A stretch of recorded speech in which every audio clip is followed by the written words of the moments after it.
Je sais que mes propos d'aujourd'hui vont choquer beaucoup d'hommes. Un de mes abonnés m'a appelé, il m'a expliqué son histoire. Lui, il est chrétien, il est en couple avec une fille musulmane. Les deux s'aiment bien, hein, mais la fille lui demande de devenir musulman pour que la relation puisse aboutir au mariage. Tant qu'il ne devient pas musulman, les deux ne se marient pas. Il m'a appelé, il m'a demandé conseil. Je lui ai donné le conseil, mais il fait cette vidéo pour tous ceux qui se retrouvent dans ce cas là. Les gars, écoutez très bien.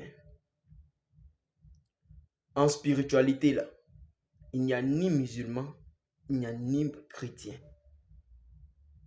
Normalement, un bon musulman spirituel et un bon chrétien spirituel, les deux devraient être d'accord. Il ne devait pas avoir de chrétiens ni de musulmans. Mais c'est la religion qui est venue dire, ça c'est pour les chrétiens, ça c'est pour les musulmans. Ça c'est la religion. Dieu est dans la spiritualité, Dieu n'est pas dans la religion. Donc quand vous êtes en couple avec une fille, toi tu es chrétien, elle est musulmane, et elle te demande de devenir musulman pour que vous allez vous marier. La question que toi tu devrais te poser de manière spirituelle, c'est que la fille, elle est musulmane. Elle a des frères musulmans, pieux et sincères à la mosquée. Elle a des frères musulmans autour d'elle. Pourquoi Dieu n'a pas mis l'amour de ses frères musulmans là dans son cœur? Et c'est l'amour d'un chrétien, Dieu a mis dans son cœur. Je vous dis, l'amour nous vient de Dieu. L'amour est divin. Poussez un peu la réflexion loin. Elle est musulmane. Elle a des frères musulmans qui sont là. Mais elle n'est pas tombée amoureuse d'un frère musulman. Elle est plutôt tombée amoureuse d'un frère chrétien. Et elle demande au frère chrétien de devenir musulman. Si jamais le frère chrétien décide de devenir musulman, l'amour qu'elle ressent pour le frère chrétien, là, ça va changer. L'amour sera plus pareil comme au départ. Parce qu'au départ, elle t'a connu chrétien. Et elle est tombée amoureuse de toi. C'était ça le véritable amour. C'est ça l'amour. Parce qu'il n'y a pas de condition dans le véritable amour. Mais quand elle te met une condition devant et que tu respectes la condition, tu changes de religion, l'amour change de nature. Tu vas voir que dans le mariage là, vous allez vous disputer, vous n'allez jamais vous entendre. Parce que ce n'est pas un mariage comme Dieu l'a établi. C'est pareil pour un homme aussi musulman. Tu vois une femme chrétienne, tu dis que tu l'aimes, elle aussi elle t'aime, et tu demandes à cette dernière de devenir musulmane. Sachant que tu as tes soeurs musulmanes pieuses et sincères qui sont à la mosquée, qui sont là tous les jours, tu les vois autour de toi. Mais Dieu n'a pas mis l'amour de ces soeurs-là dans ton cœur. C'est-à-dire que tu n'es pas tombé amoureuse d'une femme musulmane, mais tu es plutôt tombé amoureuse d'une soeur chrétienne. Tu devais comprendre là que l'amour là, ça te vient de Dieu. C'est ce qui est naturel, c'est le vrai amour. Il n'y a pas eu de condition là.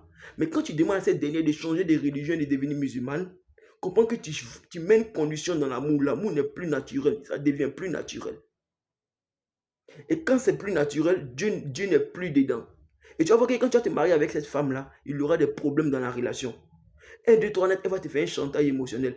À cause de toi, il a changé de religion. C'est ce que tu me fais aujourd'hui. À cause de toi, il fait ça. C'est ce que tu me fais aujourd'hui. C'est pareil pour l'homme. 1, 2, 3 net, il a changé de religion à cause de toi. C'est comme ça que tu te comportes avec moi aujourd'hui. Ici, elle savait qu'il n'allait pas changer de religion. Toi, mais ça finit par te fatiguer l'esprit. Parce que Dieu n'est pas dans ce cas-là. Dieu n'est pas dans cette situation-là. Je vous dis tout le temps. Le véritable amour pur et sincère, il nous vient de Dieu. Il est pur, c'est divin. Et quand tu ressens l'amour d'une personne qui n'est pas de ta religion, pose-toi les bonnes questions de manière spirituelle. Pourquoi je l'aime? Pourquoi Dieu a mis cet amour-là dans mon cœur? Pourquoi je suis tombé amoureux de cette femme? Ou pourquoi cette femme est tombée amoureuse de moi? Sachant que nous ne sommes pas de même religion. C'est quoi le but? C'est quoi l'objectif? Quelle est la mission que Dieu me pousse à faire? C'est quoi? Dieu m'envoie quel genre de message?